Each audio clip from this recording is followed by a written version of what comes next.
오늘 주일 이렇게 기쁜 시간 되었으면 좋겠습니다. 오늘 아마 그 뭐 좀 지나간 날은 좀 잊어버렸지만 오늘 2024년 들어서 가장 날씨 좋은 것 같은 그런 날 맞이하였습니다. 기쁘고 그래서 날씨가 환한 것처럼 여러분들의 마음과 삶과 그 모든 것이 다 환하여지기를 소원합니다. 오늘 아침에 그 환경단체에서 온 잡지를 이렇게 들여다보았는데 그런 말이 실려 있었습니다. 오늘 별이 다가와 내게 안부를 물었다. 굉장히 아름다운 말이죠. 그런 말을 보면서 이제 그런 생각을 했습니다. 이렇게 사람들이 자신에게서는 안부라는 것도 제대로 묻지 못하고 별에다가 또 의지를 해야 되고 하는 그 별을 빌미로 안부를 물을 만큼 스스로 자신이 없다라는 그런 생각을 좀 해보았습니다. 좀 생각해 보면 성경과 신학이 인간의 죄 때문에 뭔가 성경이 완전히 그런 건 아닙니다만 늘 성경과 신학도 뭔가 알 수 없는 모종의 어둠을 지닌 것처럼 보이는 그런 거 있는데 사람들의 세상 사람들의 인사도 뭔가 사람에게는 자신이 없고 뭐 별에다가 그러고 뭐 자연에다가 또 뭐 그러고 뭐 이렇게 해가지고 겨우겨우 좀 좋은 인상을 얻어서 살아가는구나 그런 생각을 하였습니다. 그래서 저는 오늘 아침에 좀 우리 자신을 좀 더 긍정적으로 들여다볼 수 있다. 우리 좀 더 긍정적으로 들여다봅시다. 나 자신을 좀 더 긍정적으로 들여다봅시다. 그런 말로 말씀을 시작하고 싶습니다. 그래서 저는 이제 여러 면에서 제 자신이 상태가 좀 괜찮을 때 제 자신을 거울로 제 자신을 보면서 마음에 희망을 얻습니다. 제가 그렇게 희망적으로 생겼는지 모르지만 제 얼굴을 이렇게 들여다보면서 희망스러운 그런 것을 가집니다. 그래서 우리가 꼭 별을 보지 않더라도 우리가 희망을 품을 수 있다는 것이죠. 그래서 여러분께도 그런 것을 권해 드립니다.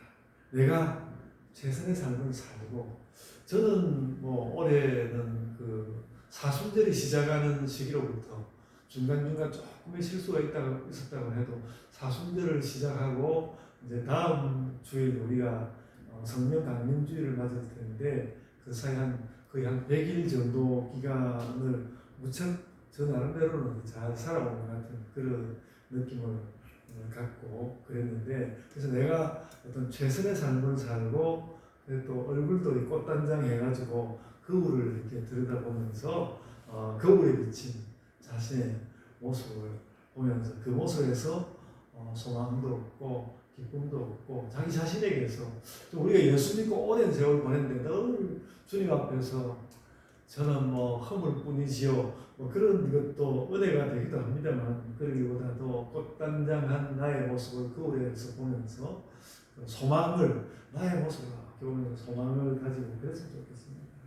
제가 불현듯이 이제 어제 제가 집에서 거울을 보는데 그런 생각이 들더라고요. 그래서 내가 나의 모습을 보고 좀 소망을 얻어야지 그런 생각이 들어서 여러분들과 그런 거 나누기를 원하고요. 근데 그런 생각을 하다 보니까 여성들이 이렇게 화장을 하는 것도 화장을 하는 것이 지금 제가 이야기하는 것이 꼭 그런 마음은 아니더라도 그런 심정이 많지 않을까 이런 생각을 해보았습니다. 그래서 오늘은 특히 이런 나를 향하여서 인간을 향하여서 긍정의 관점을 좀 더 고양시키는 그런 말씀을 오늘 나누려고 합니다. 그래서 저는 오늘 본문 첫 구절 오늘 설교 제목 믿는 사람들 그렇게 이름 붙였는데 오늘 본문 첫 구절에 그 믿는 사람이라는 말이 나오는데 거기에 굉장히 주목하고요. 이렇게 말했습니다. 믿는 사람이 다 마음을 같이 하여 솔로몬 행각에 모이고 이렇게 말했습니다. 솔로몬 행각은 일종의 그 좀 이제 강의실 같은 그런 것에 가깝습니다. 같습니다. 그런 곳에 모이고 이렇게 이야기했는데 저는 오늘 그 말에 주목합니다. 믿는 사람이 다 마음을 같이하여 솔로몬 행각에 모이고 이렇게 말했는데 오늘 본문에서 무슨 일이 일어나고 있습니까? 믿는 사람들이 모였습니다. 믿는 사람들이 모였습니다. 오늘 뭐 여러 가지 뜻을 두야하는 많은 말이 있지만 믿는 사람들이 모였다는 말, 그 말 자체를 제가 너무 중요하게 여깁니다. 교회는 다른 공동체가 아닙니다. 바로 믿는 사람들의 모임인데 오늘 본문은 그것을 그림처럼 보여주고 있는 믿는 사람들이 모여서 무슨 일이 일어나고 있는지를 그림처럼 보여주고 있습니다. 그리고 믿는 사람들은 그렇게 모여가지고 말씀을 전하기도 했고 또 혹은 병든 사람을 낫기도 하였고 또 귀신 들린 사람들도 낫게 하였습니다. 믿는 사람들이 모여서 그런 일을 하였습니다. 오늘도 그런 일을 할 수 있다고 생각합니다. 그리고 또 본문 13절에서는 믿지 않는 사람들, 믿는 사람들은 그런 일을 했고 믿지 않고 믿는 사람들의 무리 가운데 들어올 수 없었던 사람들은 신자들을 칭송했다고 말하고 있습니다. 말하자면 예수 그리스도의 사역이 예수 그리스도의 원래 하시는 그 사역이 예루살렘 성전을 중심으로 믿는 사람들의 모임을 통하여서 다시 일어나고 있다는 것입니다. 예수께서 하시던 그 일이 믿는 사람들을 통해서 그대로 일어나고 있는 것입니다. 중요한 일이죠. 그러니까 우리가 오늘 이 말씀을 보면서 생각해야 하는 우리가 기억해야 할 중요한 사실 하나는 그 예수님이 하시던 그 많은 일들이 일어나고 있는데 그 자리에 예수님은 없었다는 것이죠. 예수님은 없는데 예수님이 하시던 그 일이 그대로 일어나고 있었습니다. 예수님의 이름으로 많은 치유가 일어나고 있는데 거기 예수께서 계시지 않았습니다. 그러면 누가 있었습니까? 믿는 사람들이 있었습니다. 믿는 사람들이 있었습니다. 성경 기록의 이 장면은 그래서 가만히 생각해 보면 사실 굉장하고 감동적입니다. 예수님의 영향은 여전하지만 이제 예수께서 하던 일을 믿는 사람들이 하고 있습니다. 저는 이 믿는 사람이라는 말을 다시 생각해보고 또 생각해보다가 산상복음을 되돌아보게 되었습니다. 마태복음 5장으로부터 10장에 산상복음이 나오지 않습니까? 그런데 그 산상복음 5장으로부터 7장 그 전후에 허다한 많은 무리가 예수께 나오고 따랐다는 말씀이 나오거든요. 먼저 그 5장 바로 앞에 4장 25절에 이렇게 말했습니다. 갈릴리와 데가볼리와 예루살렘과 유대와 요단강 건너편에서 수많은 무리가 따르니라 그렇게 말씀했고요. 또 그 산상복음이 끝나고 나서 8장 1절에 이렇게 말했습니다. 예수께서 산에서 내려오시니 수많은 무리가 따르니라 그렇게 이야기했습니다. 그러니까 산상복음을 이 수많은 무리가 포위하고 있는 것 같습니다. 그런데 그 말 참 제가 그 수많은 무리 허다한 무리라는 그 말을 매우 소중하게 여기는데요. 그런데 이제 예수 운동에는 그 수많은 무리와는 또 좀 다른 이름을 가진 다른 이름의 무리들이 나오는데 그 사람들의 이름이 뭔가 하면 믿는 사람이 나타났다는 것입니다. 그래서 12절에서는 믿는 사람들이라고 했고 또 14절에서는 남녀의 큰 무리라고 말하였습니다. 저는 이거는 오늘 주제에 조금 벗어나는 이야기입니다만은 남녀가 차별이 없다. 남녀가 차별이 없다는 말을 이것처럼 아름답게 보여준 말이 있을까? 성경 말씀에서 이미 2000년 전에 남녀가 구별이 없이 남녀의 큰 무리가 믿는 사람들로 모였다. 그래서 우리 믿는 사람들은 원래부터 남녀가 차별이 없는 것입니다. 그래서 여성 목사들도 나오고 여성 장로도 나오고 우리 교회도 교단에서 허락하면 우리 교회도 여성 장로를 좀 채우고 그렇게 해야 된다. 그랬습니다. 이제 예수 운동에는 다른 이름의 무리들이 나오는데 바로 믿는 사람들입니다. 그래서 여러분 어쩌면 이것은 우리 자신들일 수도 있다는 것이죠. 많은 남녀의 무리다. 우리 자신들. 우리는 우리는 원래 허다한 무리 가운데 묻혀서 허다한 무리로 교회에 나왔는데 교회에서 예수님을 사모하면서 이렇게 지내다 보니까 나는 이제 믿는 사람이 되었습니다. 허다한 무리로 나왔는데 우리는 이제 믿는 사람이 되었습니다. 허다한 무리에서 믿는 사람으로 변모되는 것, 이것이 저는 복음서에서 사도행전으로 진행해가는 가장 큰 변화일 수도 있다. 그런 생각을 했습니다. 그래서 우리 인간의 모든 그렇게 이제 믿는 사람이 됨으로써 우리 인간의 모든 허약함과 너무 본능적인 것, 또 죄를 저지를 수 있는 인간의 폐악한 모습, 또 변명하고 위선적인 것, 심지어는 어떤 폭력적인 것까지 그런 모든 인간성을 넘어갈 수 있는 변화의 과정이 여기에 기록되어 있는 것 아닌가 그렇게 생각합니다. 그래서 이 말씀, 믿는 사람이라는 이 말을 제가 이렇게 이제 설명을 하면서 느끼면요, 하나님 앞에서 우리가 펄펄 날아오르는 나비 같은 그런 모습으로 느껴집니다. 바로 허다한 무리에서 믿는 사람으로 발전한 신자들의 모습입니다. 그것이 바로 믿는 사람들이고 남녀의 큰 무리들입니다. 그래서 오늘 이 설교를 준비하면서 저는 어떤 신앙을 가지는 혹은 종교적인 어떤 설렘 같은 것을 느꼈습니다. 이것을 이렇게 애벌레로 있다가 나비가 되어서 펄펄 날아오는, 나비가 되면 또 나비는 며칠 못 가서 죽잖아요. 여러 가지 생각이 많은데 어쨌든 우리의 모습이 좀 변모되어서 하나님 앞에 펄펄 날아오는 듯한 그런 설렘, 이런 것을 느꼈습니다. 예수를 따르는 허다한 무리가 된다는 것도 하나님의 역사인데 다시 믿는 사람으로 불리는 것은 더욱더 큰 하나님의 일이다 이렇게 생각합니다. 그래서 여러분, 이런 이야기, 응답하라 믿는 사람들이요, 와 이렇게 우리 좀 사람이 많아가지고 좀 와 이렇게 좀 일어나면서 일어서라 믿는 사람들이요 와 하고 일어나는 그런 느낌을 여기 오늘 사도행전에 믿는 사람이라는 말에서 그런 것을 느낍니다. 그래서 여러분, 우리가 우리의 시대가 20세기를 이렇게 넘어와서 20세기이든 21세기이든 믿는 사람이라는 우리의 이름이 마치 그리스도의 깃발처럼 그래서 우리의 살아가는 모습이 그리스도의 깃발처럼 또 벌럭벌럭거리면서 세상 가운데서도 보이고 우리 사이에서 이렇게 좀 깃발이 이렇게 벌럭거리면서 이렇게 있었으면 좋겠다는 그런 마음입니다. 그리고 또 한 가지 성령께서 이 믿는 사람들을 인도하신다는 것입니다.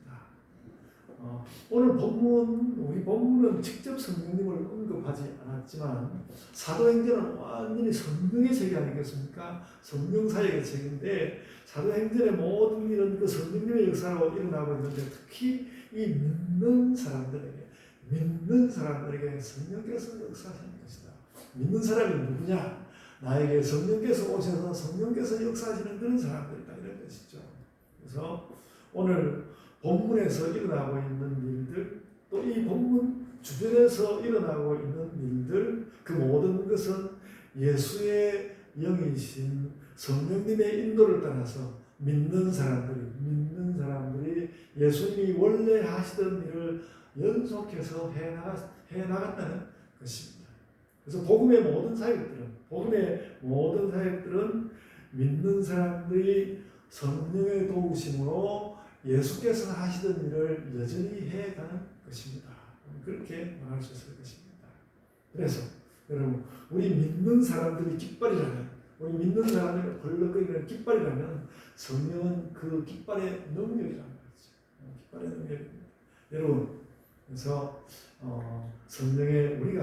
우리 스스로가 성령의 능력이 되고 성령의 깃발이 되고 또 그리스도의 깃발이 되고 그랬으면 좋겠습니다. 와 하고 일어나서 그랬으면 좋겠습니다. 사도행전은 바로 그런 사건들을 보여줍니다. 여러분, 그래서 제가 계속하여서 본문 12절에 나오는 이 믿는 사람이라는 말을 특별히 주목해서 봤거든요. 근데 여러분, 한글 성구사전을 찾아보면요. 한글 성구사전을 찾아보면 독특하게도 이 믿는 사람이라는 말은 사도행전에만 집중적으로 보입니다. 성경에 다른 데는 믿는 사람은 잘 안 나옵니다. 집중적으로 이렇게 한글 성구사전에 믿는 사람이라는 말이 사도행전에 집중적으로 나오는데요. 그런데 이 믿는 사람이라는 말은 실은 믿는 자라는 말과 같은 말이거든요. 믿는 사람, 믿는 자 같은 뜻입니다. 같은 뜻이고요. 그래서 뭐 헬라어는 놔두고 영어로 말했을 때 믿는 사람이든 믿는 자이든 영어 성경을 찾아가보면 다 believer 이렇게 나와 있습니다. 믿는 사람, believer 이렇게 나와 있거든요. 그러니까 영어로는 차이가 없습니다. 영어로는 같은 말로 나오는데 그런데 우리말 그 믿는 자라는 그 번역은 사도행전 말고 그 믿는 자라는 번역은 다른 책에서 많이 나오고 있고요. 유독 우리 한글 성경에서 그 사도행전에서만 유독 그 빌리브라는 말을 믿는 사람이라는 말로 번역해 둔 걸 제가 이렇게 보았습니다. 그래서 이거 어쩌면 좀 근거 없는 저 혼자만의 주장이 될 수도 있겠지만 한글 성경 번역자가 성경을 번역하면서 뭔가 그 사도행전을 번역할 때는 빌리브라는 단어를 번역할 때 믿는 자라는 말보다는 믿는 사람이라는 말을 사용하고 싶었던 어떤 이유가 좀 있을 것이다 그런 생각을 하게 되었습니다. 그런 정황이 있다.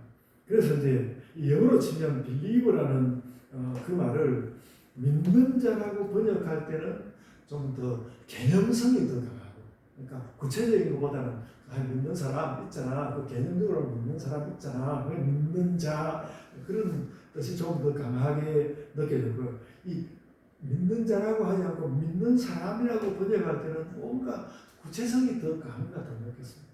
뭔가 사도행전은 그렇게 믿는 사람들이 막 나와가지고 믿는 사람들이 이렇게 여러 가지 일이 나오거든요. 구체성이 더 강한 것 같다고 저는 느꼈습니다. 우리 목사님이 정말 오버하는구나 그렇게 생각이 되는 분들은 정말 사도행전하고 읽어보시면서 사도행전에서 믿는 사람이라는 말이 어떤 식으로 표현되는지 살펴보시면 좋겠다 그렇게 생각이 됩니다. 그러니까 예수님의 부활 후에 사도들이 전도하는 때가 왔을 때 사람들은 믿는 사람들, 구체적으로 믿는 사람들과 믿지 않는 사람들로 나뉘어져 있었습니다. 정말로 그렇게 믿는 사람이 막 이렇게 사도들 주변에 있고 이렇게 있었고 또 믿지 않는 사람들로 이렇게 나뉘어 있었다는 것이죠. 개념적으로 생각하는 것이 아니라. 그래서 우리 읽은 본문 그 12절에서 믿는 사람들은 다 마음을 같이 해서 솔로몬 행각에 모였다. 그렇게 말하고 있지 않습니까? 믿지 않는 사람들은 그 중에 없었습니다. 그래서 믿는 사람들은 예루살렘에서 그렇게 모였습니다. 산상복음에 허다한 무리가 그냥 모인 거랍니다. 예수님을 불러 예수님께 모여와서 다 의미 있지만 그냥 그 모인 사람들로 치면 그냥 모인 거라면 여기에 믿는 사람들은 상당히 질서도 있고 목적도 있고 용기도 있고 힘도 더 넘치고 뭔가 발전도 할 것 같은 그런 사람들로 보여들고 있습니다. 더 구체적으로 어떤 사람은 지칭하고 있다 그런 이야기입니다. 마치 이 이야기 좀 지나친 이야기를 좀 보이면 마치 무슨 전체가 세계의 기운으로 결집되어서 형성되듯이 어떤 믿는 사람들이 그 무엇인가 이게 성령님께서 이끄시는 거죠. 믿는 사람들이 뭔가 모여들어서 구체적으로 어떤 뭉치가 되고 덩어리가 되는 것 같은 그런 느낌. 그러니까 믿는 사람들이 혼자 있는 것이 아니라 뭔가에 모여가지고 교회를 이루면서 뭉치가 되고 덩어리가 되는 그런 모습을 볼 수 있습니다. 그래서 여러분 저는 이 말을 참여하면서 그런 거 느꼈습니다. 우리 예본교회도 우리 이렇게 좀 적긴 하지만 우리 예본교회도 그냥 제각각으로 있는 것이 아니라 우리를 모여가지고 오늘 그 사도행전에서 보여주듯이 어떤 덩어리가 되려고 하는 그렇게 모습 좀 되었으면 좋겠는데 우리가 좀 덩어리가 되려고 하는데 너무 이미 덩어리가 되었는데 덩어리가 작아서 그런지 하여간 좀 덩어리가 되고 싶은 그런 마음이 참 많습니다. 그래서 여러분, 그래서 복음은 어쨌든지 가로막히지 않고 사람들에게 퍼지고 또 그들은 다시 믿는 사람들로서도 뭉쳐지는 그런 역동성을 가졌는데 그것이 교회에 있다는 거죠. 믿는 사람들이 퍼져가지고 또 새로운 사람들 더 이끌고 와서 모여서 또 뭉치고 덩어리가 되고 그런 것이 저는 오늘 이 사도행전 말씀을 여러분과 나누기 위해서 읽을 때 그런 것을 아주 강하게 느꼈습니다. 그래서 우리가 교회란 이렇게 사람들이 이렇게 모여가지고 덩어리가 되는 그런 것에 대해서 묵상도 하고 실제 실행도 하고 그랬으면 좋겠다 하는 것입니다. 그래서 그것은 그리스도인들에게 예수님 부활 이후에 성령 강림 이후에 훌쩍 찾아온 큰 변화였습니다. 큰 변화였습니다. 지금은 예수님도 계시지 않는데 예수를 믿는 사람이라는 어떤 구체적인 존재들이 무리를 이루면서 새로운 인간 유형들로 나타났다는 거죠. 믿는 사람이라는 이전에는 어떤 새로운 인간 유형들로 나타났다. 믿는 사람들이 믿음을 가진 사람들의 덩어리였습니다. 이 덩어리가 어디로 어떻게 굴러다니게 될지 우리는 사도행전에서 바로 그 사실에 주목하면서 사도행전 말씀을 보아야 하는 것입니다. 그리고 우리에게는 바로 그런 덩어리의 힘이 있는지 반성도 해보자는 것이죠. 그리고 반성으로 충분하지 않고 우리가 그렇게 덩어리가 되어야 하고 그렇다고 생각합니다. 우리는 믿는 사람들이고 또 믿는 사람들의 모임입니다.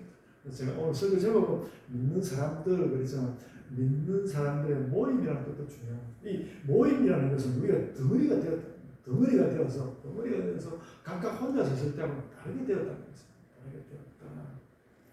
그래서 믿는 사람이라는 전에는 어쨌든 그 예수님이 부활하시고 성령님이 오시고 그러기 전까지는 이 믿는 사람이라는 구체적으로 믿는 사람이라는 그런 개념이 세상 가운데 이렇게 있지 않았는데 개념조차 없었지만 이제는 그런 개념을 넘어서 구체적이 된 그런 존재들의 덩어리가 역사 가운데 등장했다. 믿는 사람이라는 그런 사람들이 역사 가운데 등장했다. 저는 사도행전이 그것을 막 어떻게 하든지 드러내려고 굉장히 그것을 표현하려고 했었다고 생각합니다. 믿는 사람들이 나타났다. 어떤 사람들은 그들이 온다. 이런 말들 하지 않습니까? 그런 것이죠. 그들이 온다. 믿는 사람들이 온다. 믿는 사람들이 왔다. 하는 것이죠. 그래서 제가 그런 말을 하는 이유가 있습니다. 어쨌든 성령께서 사도들과 믿는 사람들에게 강림하셔가지고 교회는 전도하던 사람들이 교회에 와서 그들도 또 믿는 사람들이 되었을 때 교회가 구체적으로 그렇게 시작되었다. 믿는 사람들이. 그래서 제가 생각하기에는 사도행전을 이해하고 또 교회라는 공동체를 진정으로 이해하는 첫 걸음이 저는 여기에 있다고 생각합니다. 믿는 사람이 누구인가 이거 이해하는 것이 매우 중요하다는 것이죠. 믿는 사람, 신인류가 왔다. 그 이전에 어떤 그 아주 독특한 신세대가 나타나면 신인류 부르고 있는데 말하자면 믿는 사람이라는 신인류가 나타났다고 사도행전에 지금 선언하고 있는 것입니다. 이제는 예수님도 함께 있지 않는데 구체적으로 예수께서 하라고 명하셨던 일이 그 믿는 사람들 사이에서 일어나고 있고 그리고 그 일을 하는 사람들의 덩어리 모임이 교회가 되고 교회에 모여서 그 일을 구체적으로 하는 사람들을 또 이 사람들을 믿는 사람들이라고 부른다는 것이죠. 그리고 그들에게는 성령께서 동의하셨다. 그러니까 이것을 우리가 그냥 성경을 보면서 이제 또 성령 이야기가 나오는구나 이렇게 생각하는 것이 아니라 우리가 원래 허다한 우리를 이렇게 모여왔다가 예수께서 역사하심으로 우리가 믿는 사람이 되고 교회가 되고 또 성령께서 들어오셔서 역사하시고 그리고 뭔가 또 내가 좀 달라지고 교회도 달라지고 또 모임으로서 덩어리로서 힘이 있고 이런 것이 구체적으로 이렇게 나타나는 일이라는 것입니다. 그래서 우리는 바로 새롭게 나타난 그 믿는 사람들의 시선을 가지고 사도행전을 보자. 사도행전을 그렇게 보자. 그러니까 이 사도행전이라는 책이 역사적으로 봤을 때 엄청난 의미를 가진 책이라는 것을 여기서 느껴야 하고 믿는 사람이라는 말에 그 핵심이 들어있다는 것을 우리가 알아야 한다는 것이죠. 그렇게 됨으로써 우리도 그 덩어리를 알게 되고 온전한 의미에서 믿는 사람의 내가 예수를 믿는다는 게 무슨 뜻인가 그러기 위해서 역사적으로 이렇게 시는 변해왔다 그런 것들을 우리 깨달아야 한다는 그 깨달을 때 우리가 좀 더 믿는 사람답고 교회는 교회답고 그렇게 될 것이다. 그래서 여러분 이 일을 아주 선명하게 좀 더 선명하게 깨닫기 위해서 이 믿는 사람들의 교회라는 이 아름다운 현상과는 어떤 정반대의 길을 간 사람 이야기를 제가 좀 하도록 하겠습니다. 오늘 읽어보면 바로 앞에 나온 사도행전 5장 바로 앞에 1절부터 11절 내용 가운데 나오는데 여기에 아나니아와 삽비라의 기사는 사실 매우 이거 이해하기가 어려워요. 굉장히 저는 성경에서 가장 이해하기 어려운 그 단락 가운데 하나가 5장 1절로 11절 말씀이라고 생각해 왔습니다. 이 두 사람 아나니아와 삽비라가 저주를 받아서 죽었던 사건은 그런데 뭔가 결론부터 이야기하자면 그러나 그때의 교회의 사람들은 그 믿는 사람들에게는 그들이 이렇게 저주받아 죽는 사건은 피할 수 없는 일로 여겨졌던 것 같습니다.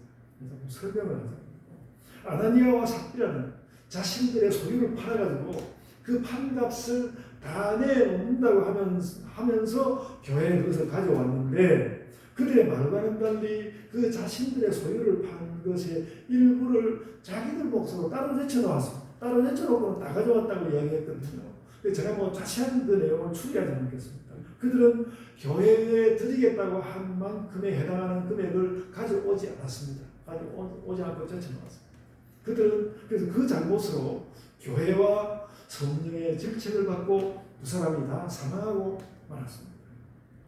그래서 아주 소박한 이런 이 문제에 대한 아주 소박한 질문은 이런 것입니다.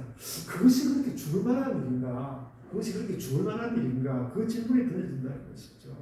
근데 제가 이 사건을 보면서 해석할 수 있는 유일한 길은 이런 것이라고 생각합니다. 바로 그때에 바로 그 아나니아와 삽비라가 죽던 그때에 성령께서 이렇게 똘똘 뭉친 그 덩어리가 된 그 교회 거기에 성령께서 오셔서 성령의 역사가 불과같이 그 역사가 그 시대를 인도하던 때였다는 것입니다. 그런 때였습니다. 기독교 역사에서 정말 손에 꼽히는 몇 안 되는 아주 특별한 때였습니다. 성령 강림 그 자체도 대단했지만 그 성령 강림 이후에 베드로 사도의 설교가 대단한 설교입니다. 그 설교가 대단했고요. 그리고 또 뿐만 아니라 마띠아라는 사람을 뽑아가지고 그 제자들 12명을 채운 것도 교회의 행령을 이루어가는 데서 매우 중요한 조치였습니다. 그리고 또 믿는 사람들이 재산도 내놓고 그래가지고 그 성도들이 서로 상통해가지고 가난한 사람이 없었다는 놀라운 그 선언을 하고 있는 그런 때였습니다. 그래서 사실 그 말씀을 많이 짚어보면요, 어느 정도 우리가 생각할 수 있는 그 사실이라는 부분과 어느 정도 딱 맞아드는지 그거는 좀 잘 모르지만 성경은 그렇게 강한 자가 없었다 이렇게까지 선언하는 대단한 때였습니다. 그래서 인간의 역사가 이 정도로 신적일 수 있을까 싶은 일들이 막 분석되고 있는 정말 그 자체가 그 성령께서 강림하시고 그 시대 자체가 아주 용광로 같은 그런 시대였습니다. 바로 그 신적인 역사가 이어지기 위하여서 금전도 필요했고 바로 이제 이 아나니아와 삽비라 이야기 바로 앞에 그 사장 말미에는 바나바 같은 사람이 또 자신의 땅을 다 팔아가지고 교회 앞에 드리는 이야기가 나오거든요. 그 기사가 아나니아와 삽비라 사건은 이 모든 성령의 역사예요. 근데 아나니아와 삽비라 사건 이 모든 용광로처럼 일어나는 이 성령의 역사에 찬물을 끼얹는 일이었습니다. 그래도 우리에게 그래도 죽기까지 하냐? 그런 생각에서 우리가 완전히 떠나기는 어렵습니다. 그런데 바로 그 시대에 그 구체적으로 있는 그 믿는 사람들에게 아나니아와 삽비라는 정말 악한 짓을 한 것이고 정말 성령을 열망한 것이었어요. 그런 것입니다. 그 시대의 신자들은 그렇게 받아들였습니다. 흔한 무리를 넘어서 믿는 사람들이 되고 그들이 모이고 막 덩어리가 되고 있는데 어쩌면 그 덩어리에 끈끈한 결속력이 막 만들어지고 있는데 그것을 파먹는 종 같은 존재가 아나니아와 삽비라였습니다. 그 시대 그 역사에서 아나니아와 삽비라는 너무나 어이없고 생각할 수 없는, 그래서 교회라는 하나의 덩어리가 되고 있는 그 덩어리에서 힘을 쭉 빼버리는 그런 일로 보였던 것입니다. 사도행전 5장 11절에는 이 일로 인하여서 교회에 나온 사람들이 두려워한다고. 그 일이 일어나서 두려워. 그러니까 이런 그 충돌하면서 두려움이 생기는 그것도 뭔가 용광로 같은 시대에 너무 어려운 일 아니겠습니까? 예수 같은 인자한 분을 믿기로 하고 나왔는데 두려움이 찾아왔다는 것은 가슴 아픈 일입니다. 그런데 말하자면 그 두려움이 오지 않기 위해서 하나님께서 아나니아와 삽비라를 용서해 주셔야 되는 것이 아니라 그런 두려움이 일어나지 않도록 아나니아와 삽비라 같은 사람이 나타나서는 안 된다는 것이 이 성경에서 우리가 생각할 수 있는 부분입니다. 교회는 두려워하면서도 아나니아와 삽비라의 일은 교회의 한 덩어리 되는 순수를 훼손하는 일이다. 그렇게 이해했을 것이라고 저는 생각합니다. 그 시대에 구체적으로 있던 신자들에게서 일어난 성령의 사역이었습니다. 그래서 여러분, 오늘날도 이와 비슷한 일이 일어난다면 모두 죽여야 돼. 이런 이야기를 성경이 그런 말을 하고 있는 것은 저는 아니라고. 그런 건 아니라고. 그때의 성령의 사역을 심각하게 훼손하는 그런 일이 일어났고 그 시대에 그는 용서받을 수 없었다. 그렇게 우리가 이해하면 충분하다. 여러분, 제가 왜 이런 이야기를 하겠습니까? 우리 시대에 믿는 사람이 있다는 것입니다. 우리 또 예본교회는 예본교회 믿는 사람들, 우리들의 이야기가 있다는 거죠. 그것을 우리가 진지하게 받아들이잖아요. 제가 지난주에는 자녀들과 관련해서 알파 세대의 이야기를 했습니다. 내년부터 또 태어나는 아이들은 베타 세대라고 부르게 될 거다. 이렇게 이야기하는데요. 그러니까 이 알파 세대는 그들에게만 통용되는 그들만의 인간적 특성이 있을 것입니다. 그리고 교회는 말하자면 그 시대에 대한 대비를 하여야 하고 그렇다는 것이죠. 교회는 그런 의미에서 시대적으로 깨어 있어야 한다. 우리 교회를 향하여서 우리가 깨어있는 그런 것들, 우리가 좀 그러지 못한 부분이 있다 하더라도 자책하기보다는 그래야 한다는 것을 오늘 말씀 가운데서 명백히 알고, 어떻게 보면 우리 교회를 거울에 비추어서 주님 우리가 잘하고 있습니다. 그래서 우리에게 소망을 가지고 그런 교회가 되기를 소원합니다. 그래서 여러 생각을 적어두고 저는 한 가지 생각을 하였습니다. 좀 굴쩍 나서는 이야기인데 이 생각을 그럼 어떻게 해야 되지? 이런 생각을 했을 때 저에게 찾아온 것은 믿음과 사랑과 소망은 항상 있을 것인데 그 중에 제일은 사랑이다. 사랑하는 일을 해야겠다. 저는 이 말씀을 새기고 싶었습니다. 우리가 그렇게 진정 믿는 사람이 되고 그냥 혼자만 잘 믿는 것이 아니라 어우러지니까 하나가 되어서 그렇게 신자의 덩어리 공동체가 되어서 살아가는데, 그치? 우리가 그렇게 덩어리가 되어서 뭐하지 이렇게 생각했을 때 여러 가지 생각이 날 수 있지만 가장 먼저 사랑이 제일인 것 같습니다. 사랑이 제일이라고 해요. 그래서 우리가 우리들 사이에 알 수 없는 사랑을 서로에게 보내고, 그래서 우리 교회 안에서 막 사랑을 연습해가지고 어떻게든 그 사랑의 연습을 가지고 나가서 다른 사람들 대할 수 있는 그런 모습이었으면 좋겠습니다.